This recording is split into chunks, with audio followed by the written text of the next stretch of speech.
At 19 years old, Bryce David Laspisa was seen. Not once, not twice.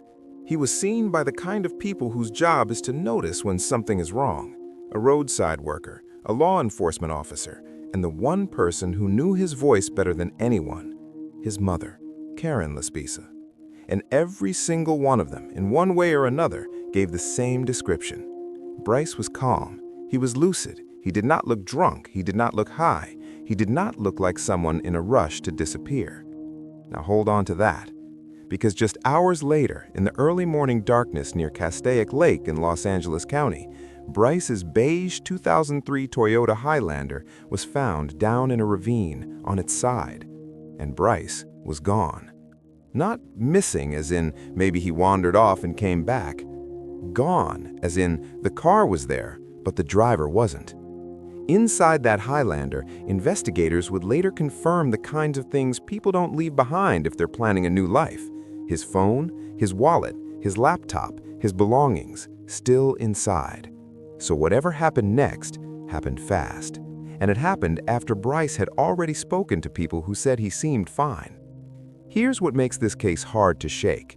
This wasn't a remote hiking trip. This wasn't a backcountry expedition. This was a drive home. A long one, but familiar. Bryce was a student at Sierra College in Rocklin, driving toward his parents' home in Laguna Niguel. And yet, over the previous 2 days, he did something that still doesn't sit right with the timeline. He kept stopping, not quick stops, long stops, hours in one place.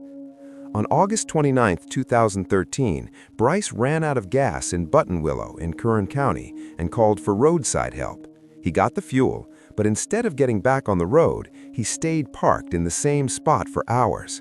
And when the hours kept stacking up, his mother called the service provider and asked him to go back. The man went back, and Bryce was still there. Not panicked, not arguing, not hurt, just there. After he was urged to continue, Bryce finally called Karen and told her he was heading home, a trip that should have taken only a few hours from where he was. But he still didn't arrive. And later that night, after 7 p.m., a Kern County deputy located Bryce not far from where he had already been. The deputy checked on him, searched the vehicle, and reported nothing that raised immediate alarm, no obvious signs of impairment.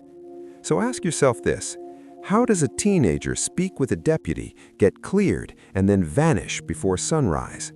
Because at 2:08 a.m., Bryce called his mother again. He said he was tired. He said he pulled off Interstate 5 to rest. He described a residential neighborhood, but the exact location was unclear. He told her he would sleep, then continue. That was the last time Karen heard Bryce's voice. And then came the sound every parent recognizes instantly: the doorbell. For a brief moment, Karen and Michael Laspisa thought their son had finally made it home. But when the door opened, it wasn't Bryce. It was a California Highway Patrol officer, and he wasn't there to say Bryce was safe. He was there to say they'd found the Highlander near Castaic, down an embankment, damaged, abandoned. And Bryce wasn't with it. This is where the story locks into place, because the car wasn't empty. Bryce's life was still inside it, and according to investigators, the rear window was smashed, suggesting Bryce exited through the back. So if he got out, where did he go? If he walked away, why leave the phone, the wallet, the laptop? If he was hurt, why didn't search teams find him? And if someone else was involved, how does that happen in the narrow slice of night between a phone call at 2:08 a.m. and a crashed vehicle found before sunrise? In the next moments, we're going to follow Bryce's final known hours, stop by stop, and you're going to see why this case still feels like a door that never closed. But first, keep these 3 questions in your head, because every detail you're about to hear either sharpens them or makes them worse. How does a young man disappear after being seen by police? Why did he stop driving for hours when nothing was wrong? And how did he vanish without taking anything with him? Before there was a crash site, before search helicopters circled Castaic Lake, before his name became attached to words like missing and unsolved, there was just Bryce David Laspisa. Bryce was born on April 30th, 1994, and for most of his life, his world was small, close, and tightly held together. He was the only child of Karen and Michael Laspisa, and by every account they've shared publicly, the three of them were close in a way that didn't feel forced. It was routine, familiar, normal. Bryce grew up in Naperville, Illinois, a suburban place where days followed patterns and people tended to know their neighbors. Later, the family moved to California, but that closeness didn't change. Bryce didn't drift away from his parents the way some teenagers do. He called, he checked in, he talked. By the summer of 2013, Bryce was 19 years old and living at home in Laguna Niguel, California, between semesters. He had finished his first year at Sierra College in Rockland, nearly 400 miles north, and for that summer, life had slowed back down. He wasn't hiding anything. He wasn't running from anyone. He was doing the kinds of things college students do when they're home for a break, sleeping in his old room, spending time with his parents, making plans for the fall. When August came, remembering that summer later would feel almost painful to Bryce's parents, because on the surface, nothing about it seemed like a goodbye. As the fall semester approached, Bryce packed up and returned to Sierra College. Classes resumed, routines returned. From the outside, it looked like a normal transition back into school life. But this is where the story quietly shifts. Because it wasn't Bryce's parents who noticed the first change, it was his friends. In the days after Bryce returned to Rockland, people close to him began to say something felt off. Not dramatic, not explosive, just different. Conversations felt shorter. His energy felt muted. He wasn't withdrawn enough to set off alarms, but he wasn't fully present either. And then came the part that still stops people when they hear it. Bryce began giving away his belongings. Not junk, not things he didn't need. Personal items, things people his age usually hold on to, things with use, with value. According to friends, it wasn't done with explanation or ceremony. He didn't say he was leaving, he didn't say he was starting over. He just handed things away. And when people asked questions, there weren't clear answers. To someone watching from the outside, it could have looked like stress, or the weight of school, or a young man trying to simplify his life. But when those moments are replayed after everything that followed, they don't feel random anymore. They feel placed. Bryce wasn't acting erratically. He wasn't panicking. He was still going to class, still talking to people, still making plans. Yet something had shifted inward. Friends later described a kind of emotional distance. Not anger, not sadness that spilled over, but a quiet pulling back, as if Bryce was present physically, but already stepping away from something he hadn't named out loud. And here's the question that refuses to go away. Why would a 19-year-old, with parents waiting at home, a college semester underway, and a future still open, begin quietly letting go of pieces of his life? Was it pressure? Was it confusion? Or was Bryce already responding to something no one else could see yet? Because everything that happens next, every phone call, every stop on the road, every unanswered hour, grows out of this moment in his story. The part where Bryce was still here, but no longer fully anchored. On August 28, 2013, Bryce Laspisa got into his car and made a decision. It wasn't sudden, it wasn't rushed, and it wasn't forced on him by anyone else. Bryce was in Rockland, California, where he had just started the fall semester at Sierra College.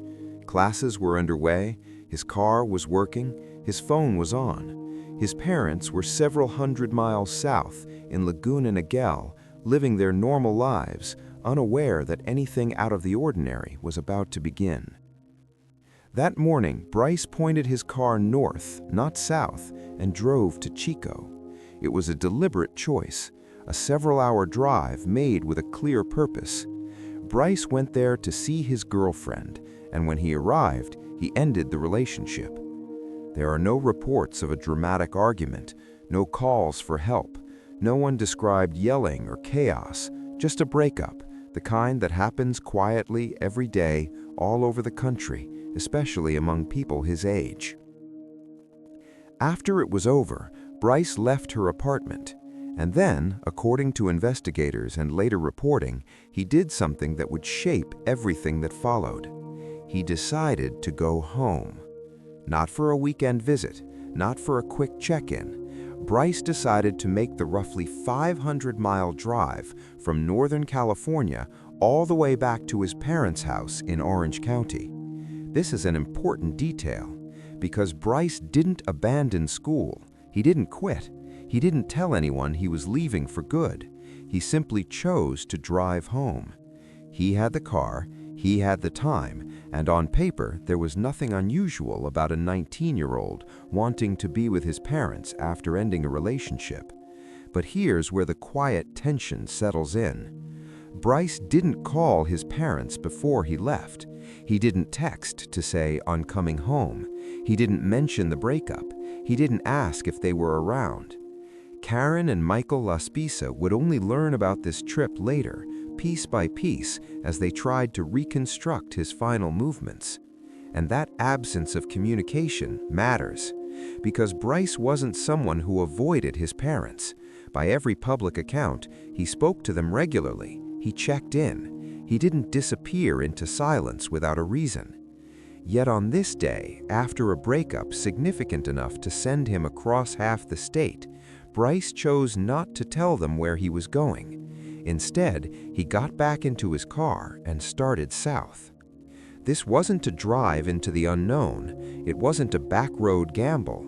It was interstate highways, familiar routes, places Bryce had traveled before, the kind of trip people make every day, especially students heading home. And that's exactly why this part of the story matters. Because if something went wrong later, it didn't start with confusion or panic. It started with a choice, a clear one. Bryce chose to leave Chico. He chose to head south. He chose to go home.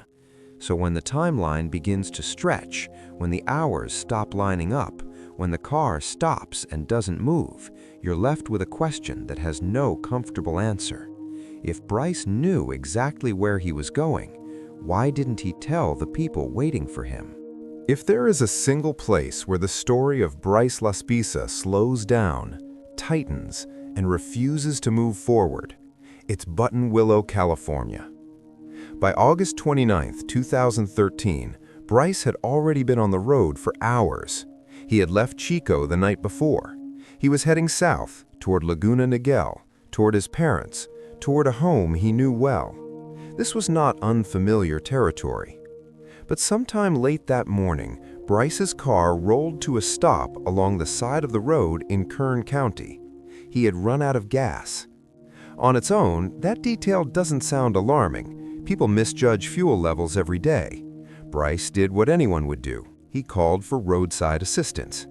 And that call quietly set everything else in motion. Because Bryce wasn't driving his own vehicle. He was driving a 2003 Toyota Highlander registered to his mother, Karen Laspisa. And when Bryce contacted roadside assistance through their insurance, the system automatically sent out a notification. Karen saw it. She learned in real time that her son was stranded in a place she didn't expect him to be, Buttonwillow, a small rural area in Kern County, nearly 90 miles north of Los Angeles, surrounded by long stretches of highway and open land. Karen didn't panic. At first, there was no reason to. Bryce had help on the way.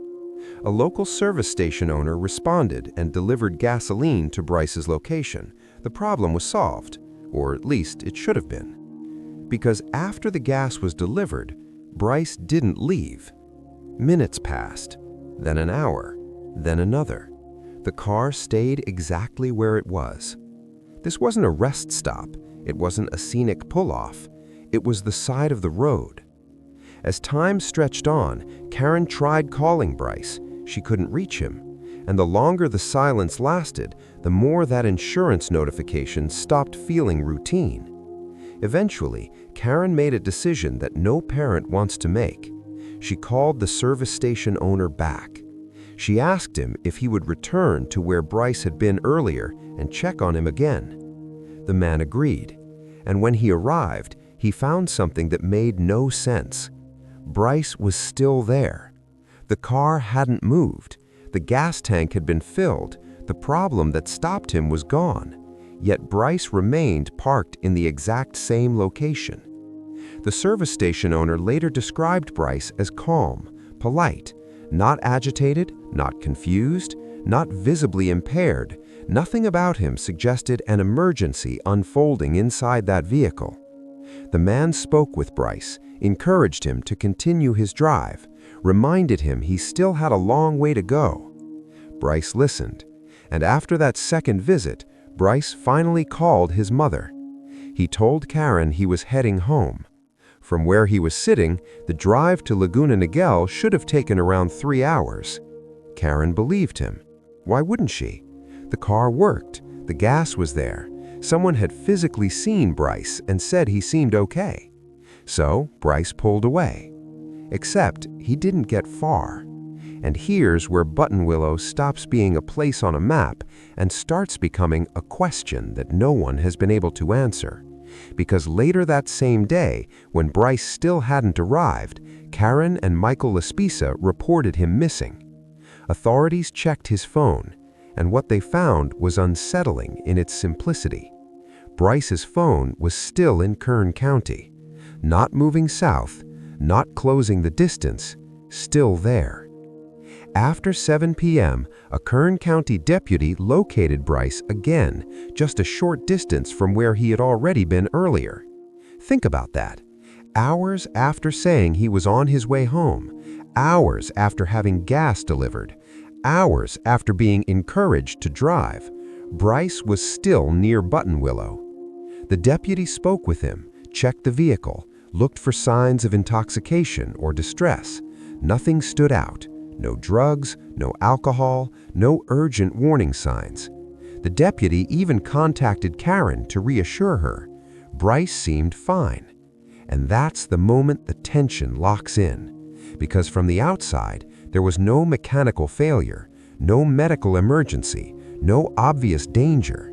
Just a 19-year-old sitting in his car for hours with no clear reason to stay. A working vehicle, fuel in the tank, a clear route home, and still he didn't go. So the question becomes impossible to ignore. What was Bryce waiting for? By the evening of August 29, 2013, concern inside the Laspisa household had crossed a line. Bryce had told his mother he was on his way home. Hours had passed. The distance between Buttonwillow and Laguna Niguel should have been shrinking. Instead, there was nothing. No arrival, no update, no explanation. So Karen and Michael Laspisa did what parents do when instinct refuses to quiet down. They reported their son missing. This is where many stories change direction, where panic sets in, where police discover something obviously wrong. But that didn't happen here. Investigators checked Bryce's phone, expecting to see movement down the highway. Instead, the signal told a different story. Bryce's phone was still in Kern County, not drifting, not bouncing between towers, still there. That detail alone was enough to send a Kern County sheriff's deputy out to find him, and the deputy didn't have to search far. Bryce was located just a few miles from where he had already been earlier that day. Same region, same stretch of road. When the deputy approached the vehicle, there was no emergency unfolding. Bryce was awake. He responded. He spoke clearly. He didn't appear frightened. He didn't appear confused. He didn't appear impaired.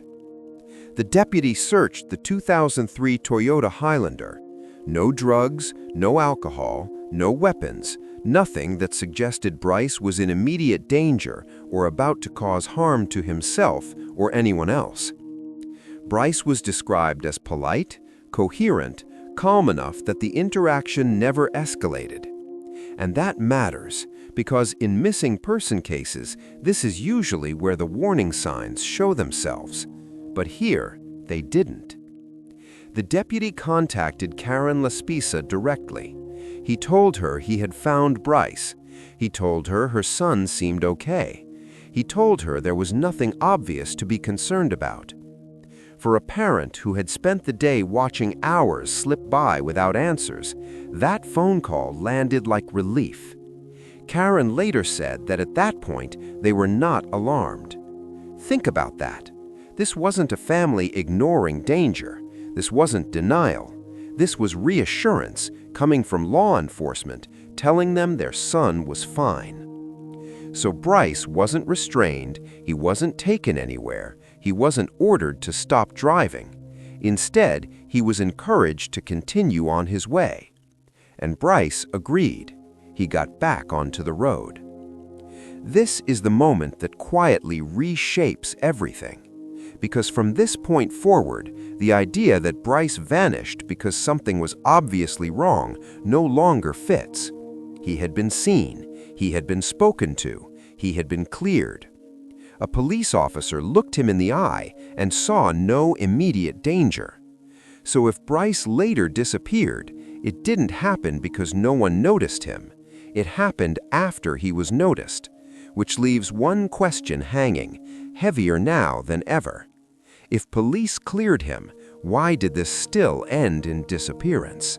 There is one moment in this story that still feels intact, not reconstructed, not assumed. A phone call. At 2:08 a.m. on August 30, 2013, Karen Laspisa's phone rang. It was Bryce. By that point, the day had already stretched on longer than it should have.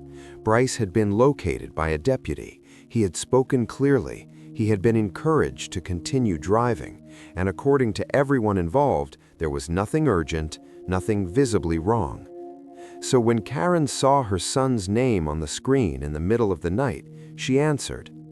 Bryce told her he was tired. Not distressed, not afraid, just tired. He said he had pulled off Interstate 5 to rest before finishing the drive home.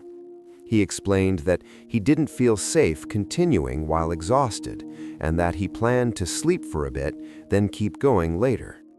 To a parent, that sounded responsible. But then Bryce added one small detail. He said he had pulled off in a residential area. Karen listened, and something didn't quite settle. Interstate 5, especially the stretch north of Castaic Lake, doesn't pass through neighborhoods. It cuts through hills, access roads, and long, dark corridors of land meant for movement, not homes. But Bryce didn't sound confused. He didn't sound disoriented. He spoke normally. His voice was steady. He wasn't whispering. He wasn't rushing his words. There was nothing in the call that suggested panic. Karen didn't argue with him. She didn't interrogate him. She gave him the kind of advice only a parent gives when everything still feels ordinary. She told him to lock his doors. That was it. No long goodbye, no warning, no sense that this would be the last time she heard her son's voice. Bryce told her he would continue driving later. He didn't say when. He didn't say how long he would sleep, just later. The call ended. And in that quiet space afterward, the kind that only exists in the middle of the night, Karen believed what she had been told. Her son was resting. He was being careful. He would finish the drive. There was no reason to think otherwise. This phone call matters for one reason above all others. It was normal. Normal words, normal concern, normal trust. Nothing in Bryce's voice suggested he was about to step out of his life. And yet, this is the last confirmed moment Bryce Laspisa was heard alive. Because just a few hours later, that expectation, he'll continue later, would collapse into something no one was prepared for. There are sounds that don't need context. A phone ringing late at night, a knock when you're not expecting anyone, and a doorbell before the sun comes up. In the early morning hours of August 30, 2013, the Laspisa household was quiet. Karen and Michael Laspisa had gone to sleep believing what any parent would have believed, that their son was resting somewhere along Interstate 5, that he would wake up, start the engine, and finish the drive home. The night had ended normally. Then, the doorbell rang. It was still dark outside, and for a brief, hopeful moment, Karen and Michael thought the same thing at the same time. Bryce is here. No call ahead, no text, just Bryce, finally home, tired maybe, frustrated, but safe. Karen moved toward the door, but when it opened, the shape on the other side didn't belong to her son. It was a California Highway Patrol officer. Uniform, clipboard, posture that doesn't come with good news. And before the officer said anything else, the air in the doorway changed. The officer explained that earlier that morning, highway patrol units had responded to a vehicle discovery near Castaic Lake in Los Angeles County. The vehicle was a 2003 Toyota Highlander, registered to Karen Laspisa, driven by Bryce. It had gone down a 15-foot embankment near Main Ramp Road, a steep drop not far from the lake. The SUV had come to rest on its side. The officer paused, and in that pause the image began to form. A dark roadside, a sudden drop, a vehicle no longer upright. But Bryce still wasn't mentioned, not yet. The officer continued. The car had been found sometime between 4:20 and 5:15 a.m. No traffic collision had been reported, no witnesses had come forward, just the vehicle alone. And Bryce was nowhere to be found. The officer didn't rush the moment. He didn't speculate. He didn't explain what it meant. He simply told them what had been discovered and what hadn't. And that silence, right there on the threshold of their home, became the dividing line. Everything before the doorbell belonged to normal life. Everything after it belonged to uncertainty. Because the most important detail, the one their minds reached for immediately, hadn't been answered yet. Where was Bryce? When investigators reached the crash site near Castaic Lake, the first thing they understood was this. The car told a story, but it wasn't telling the one they expected. The 2003 Toyota Highlander sat at the bottom of a 15-foot embankment, resting on its side, angled awkwardly against the dirt and brush. There was no fire, no sign of a high-speed collision with another vehicle, no trail of debris stretching back up the road, just Bryce's car and silence. When deputies began examining the interior, they found what should have been missing, but wasn't. Bryce's phone was still inside. His wallet was there. His laptop was there. The things that carry identity, the things people instinctively grab. Even the clothes Bryce had packed for the trip were still in the vehicle. Everything he brought with him to travel hundreds of miles was right there. Everything except Bryce, and except the clothes he had been wearing.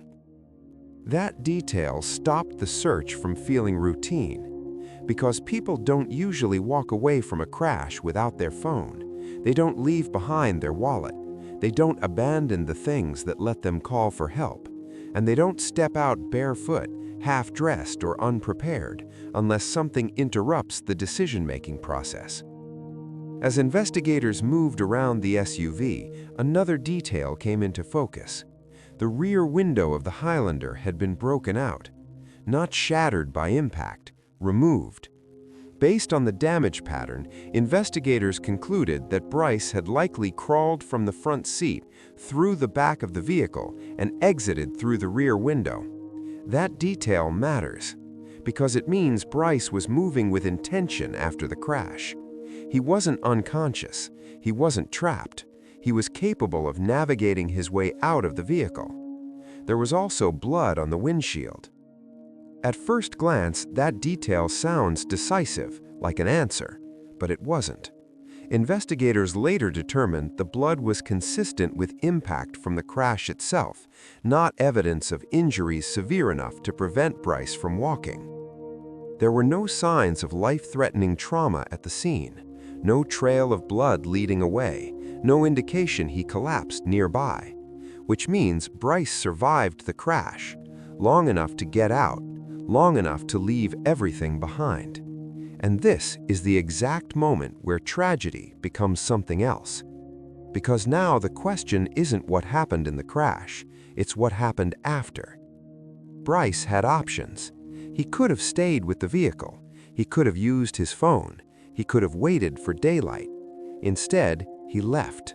No wallet, no phone, no extra clothing, just himself. Investigators searched the immediate area, down the embankment, along the roadway, into the nearby terrain. There was no clear direction of travel, no footprints that led somewhere obvious, no discarded items, just an empty space where Bryce should have been. And that leads to a question that refuses to settle into logic. Why would someone who had just survived a crash leave every tool that could help them and disappear into the dark? By the time the sun rose over Castaic Lake, the question was no longer what happened to the car. It was, where is Bryce Laspisa? What followed was not hesitation. It was not delay. It was urgency. Within hours of the discovery of the overturned Toyota Highlander, the area around Castaic was transformed into an active search zone. This was no casual sweep. Authorities treated Bryce's disappearance as a priority because nothing about the scene suggested a simple explanation. The Los Angeles County Sheriff's Department took over the investigation, and almost immediately, resources began to arrive. Helicopters lifted into the air, circling above the rugged terrain, scanning hillsides, ravines, and the shoreline below. From above, the area looked endless, uneven land broken by brush, dirt paths, and sudden drops that disappear from view if you're standing at the wrong angle. On the ground, search teams moved carefully through the area near the crash site. They walked grid patterns, they checked beneath brush, they followed natural paths someone might take while injured, disoriented, or trying to reach help. Search and rescue dogs were brought in, trained animals capable of following a scent trail long after a person has passed through. And then there was the water. Castaic Lake isn't a small pond. It's a large reservoir with deep sections, murky visibility, and underwater terrain that changes with water levels. Still, divers entered the lake, boats moved slowly across the surface, sections of the lake were methodically searched. Volunteers arrived too, people who didn't know Bryce, people who had never met his parents. They came because the story didn't make sense, and when something doesn't make sense, people want to help resolve it. Day after day, the search expanded, and day after day, it came back empty. No body. No clothing, no phone, no wallet, not even a confirmed direction Bryce might have taken after exiting the vehicle. There were no footprints leading away from the embankment, no disturbed brush that told a clear story, no discarded items that hinted at panic or injury. It was as if Bryce had stepped out of the car and then stepped out of the landscape entirely. But there was one detail that refused to disappear. When the scent dogs were deployed, they picked up Bryce's trail. They followed it away from the crash site, across terrain, along roadways, and eventually the dogs led handlers to a truck stop, a place built around movement, a place where people come and go at all hours, a place where no one stays long enough to be remembered. And that's where the scent ended. No continuation, no turn, no return. Just gone. For some, that detail suggested Bryce may have entered a vehicle. For others, it raised even more questions. There were no confirmed witnesses, no surveillance footage that answered what happened next, no calls placed from the truck stop. The trail stopped, and with it, any sense of direction. Search teams continued. Days passed, then weeks, but the result never changed. Nothing. Not in the water, not on land, not in the air. And that absence, after such a large, coordinated effort, is what makes this part of the story so hard to accept. Because when this many people search this thoroughly, they usually find something. But in Bryce Laspisa's case, they didn't. When answers don't come, people begin to look for patterns. In the months and years after Bryce Laspisa vanished near Castaic Lake, fragments of information surfaced, moments that briefly suggested movement, clarity, or resolution. Each one drew attention, and each one, eventually, went nowhere. One of the earliest developments came when a burned body was discovered not far from the area around Castaic Lake. For a brief time, the possibility hung in the air. The proximity alone was enough to spark fear. But investigators moved quickly. The remains were identified as belonging to someone else, a victim of an unrelated homicide in Los Angeles. Whatever had happened to Bryce, this wasn't it. Years later, another moment caught public attention. In 2022, a photograph circulated online of a man seen in Missoula, Montana. He had red hair. The resemblance was strong enough that people who knew Bryce's case stopped scrolling. Could this be him? Law enforcement followed up. A detective located the man in the photo. Identification was confirmed. It was not Bryce Laspisa. Again, a door opened and closed. And so the case settled into something quieter but heavier, a collection of unanswered questions that refused to organize themselves into a single explanation.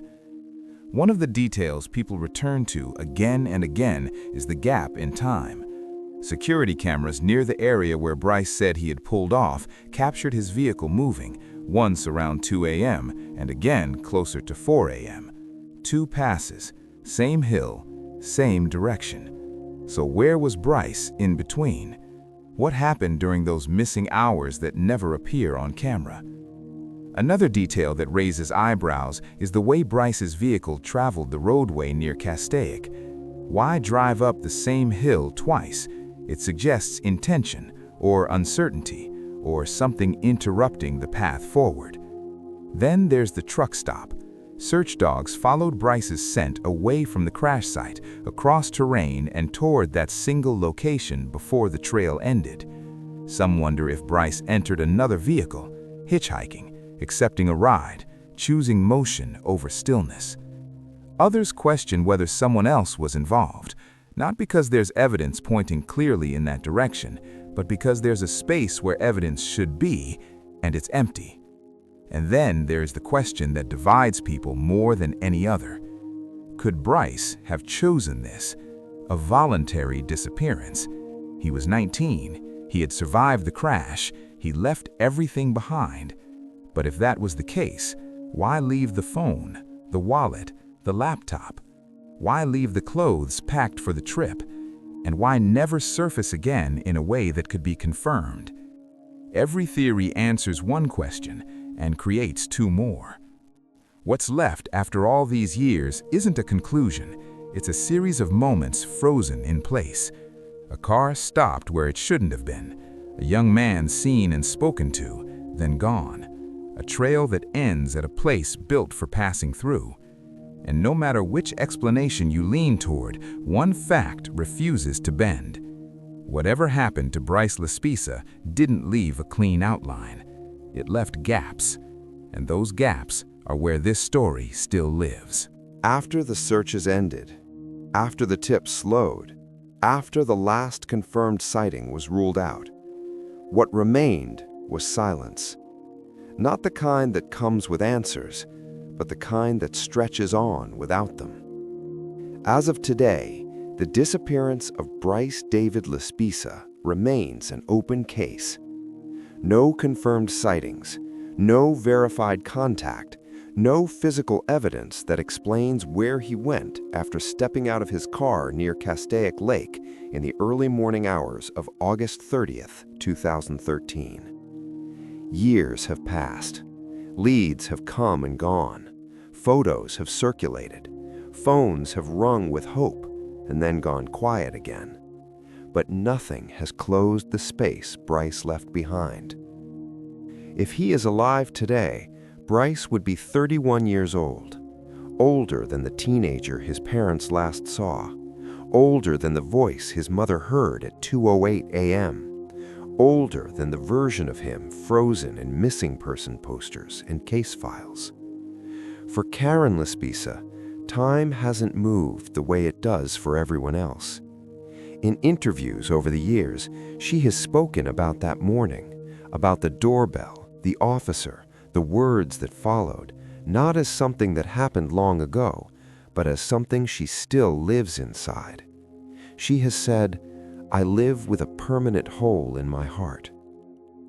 There is no ceremony for that kind of loss, no date when it officially ends, just the quiet knowledge that somewhere between a roadside stop, a final phone call, and an empty vehicle, a young man disappeared and never came into view. Bryce's story doesn't end with a conclusion. It ends with a question that has only grown heavier with time. Because Bryce Laspisa didn't vanish without witnesses. He vanished despite them. If this story stayed with you, tap like. It helps more than you think. Subscribe and follow to stay with us for more carefully told stories like this one. More cases, more unanswered questions, more stories that deserve to be remembered.